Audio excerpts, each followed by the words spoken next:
you want to describe it, because my coach had over-reported the heights of the people on his team. Shoot. Build me up, tear me down. That's what coaches do. So it was all up and to the right until I plateaued. And then I realized once I stopped growing taller, I continued growing stronger.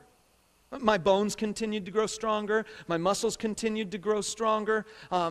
My skull continued to get bigger. And though I had a 6 7/8 inch head when I was in high school, it's now much different. And I always thought that was weird that my fitted hats from high school didn't fit, even though I didn't grow any taller. I thought that was odd, that was weird, but then again, who am I? So I kept growing in one aspect, in a few aspects of my life, but I wasn't growing any taller. And then once I stopped growing stronger, because that kind of plateaued a little bit too, then I started growing softer. Yeah. So now I'm trying to get stronger again. Go back on the treadmill, do a little bit of work, some of that stuff. You know what I'm talking about? Now it's remediation. It's not growth anymore. It's trying to recover what I was or something. But the deal is that I was passionate about growing, and then once I recognized that my growth had slowed, plateaued, or even declined, I tried to think of other things. I find this to be true in spiritual lives too. In fact, I've known a lot of people who've experienced that same kind of thing. I know you've experienced it with your life. Maybe you've encountered softness that you'd never thought would be there. Maybe you've not achieved the height that you thought you would have, or something. But you've all experienced a growth that was up and to the right until some moment in time when you recognized it had slowed, plateaued, or declined. And you're kind of wondering, what do I do next? Well, so far in my life, I've seen people go through this in their spiritual journey quite often. They become Christians, and for a while, everything that happens in their lives leads them up and to the right. Their spiritual growth is on a roller coaster chain pulling them up, and then the roller coaster happens to dip or plateau or something. And I find that there are 3 strategies people employ to try to recover their growth. I'm going to share these with you, and maybe you can see yourself in some of these. But strategy number 1 is that when you're frustrated with your current growth, you start chasing after a new teacher. Maybe the problem is, I just need a new teacher. Tiger Woods, you're familiar with this guy? His entire career was up and to the right until he got this crazy idea that, gee, I'm winning every tournament I play in. Maybe my swing is bad.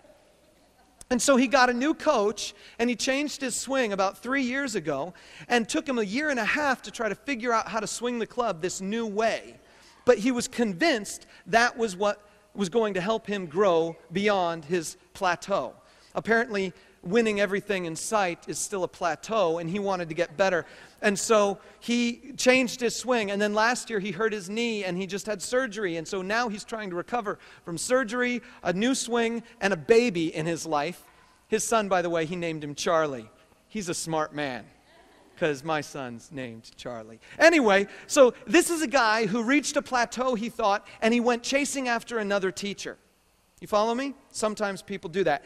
The second category of growth strategy is to accept your current level of growth and simply relabel it as mature.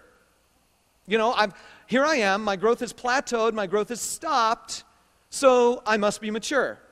I must have achieved it. I must have reached the level of success that I'm going to reach in my spiritual life, and I'm just going to stay here. I'm just going to relax. Or the third strategy is to continue to be frustrated but pretend that you're not. And I find these strategies employed in people's lives all the time. And I want to address them real briefly. First of all, let's start at the bottom one. This whole idea of being frustrated but pretending that you're not, putting on a face.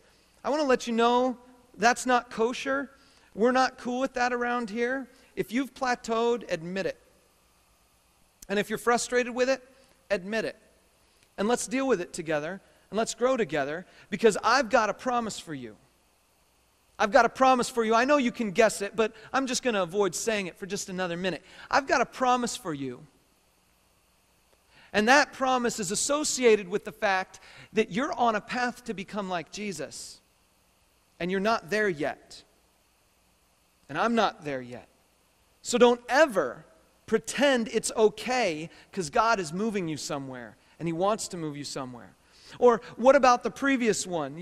The whole idea that I'm just going to label it mature. No, mature is when we become like Jesus in all aspects of our lives. So don't play that game. Or what about the top one? That, maybe my growth is slowed. I need to pursue another teacher. I need to go somewhere else. I need to buy another book. I need to go to a different church. I need to listen to different music. I need to find some other teacher to give me a spark. Or maybe I need to watch a self-help movie or something. I need to find something else to give me a spark. Friends, that is the danger zone. Because there's something about teachers that can be attractive to us in very bad ways. We'll see that in just a moment. All right, let me give you the promise. Here's the promise. Simply put, you will grow. God wants you to grow spiritually, and He is ready to make it happen. I've printed a verse on your note sheet there that I want you to look at with me.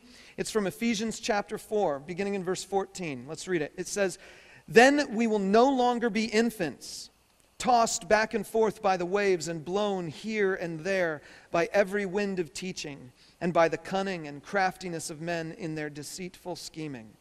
Instead, speaking the truth in love, we will in all things grow up into Him who is the head, that is Christ. From Him, the whole body, joined and held together by every supporting ligament, grows and builds itself up in love as each part does its work." If you look on your note sheet there, the first word in that verse I want you to underline. The word then. Underline that. Mark it. The reason I'm asking you to underline it is because the then tells us that this is the result of something else. Something else has gone before this. The Apostle Paul has been writing to the church in Ephesus, and something has happened just before the word then. And because of what happened before, he now says then. So then references everything that happened before, and I'm going to summarize it for you right now. The summary is that God gave leaders to the church. The Apostle Paul calls them apostles and pastors and teachers. God gave leaders to the church. And so because God has given leaders, then we will no longer be infants. You see how that logical progression happens? This whole section before it is all about leadership and how God has given these leaders.